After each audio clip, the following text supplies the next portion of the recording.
Tahukah korang di episod ke-15 Ultraman Omega punya satu deleted scene, dia bukanlah scene yang dipadamkan, tapi dia boleh diibaratkan macam scene yang tak siap lagi lah.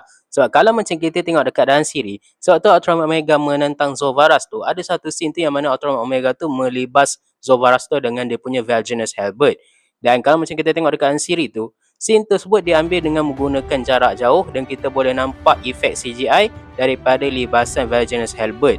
Sementara kalau macam kita tengok dekat ending credit, scene tu masih lagi ada tapi dia dirakam dengan jarak yang dekat. Dan kalau waktu Ultraman Omega tu libas Velgenous Halberd tu, efek-efek CGI tu tak diperlihatkan sama sekali. Dan reason kenapa diorang buang scene tu semestinya sebab scene tu masih belum siap. Dan scene yang kita nampak dekat dalam siri tu jauh lebih sesuai dan dah masuk ke final result lah daripada dia punya production tu, dah ditambah dengan CGI dan sebagainya. Daripada result itu adalah benda yang menarik lah daripada episod ke-15 tu.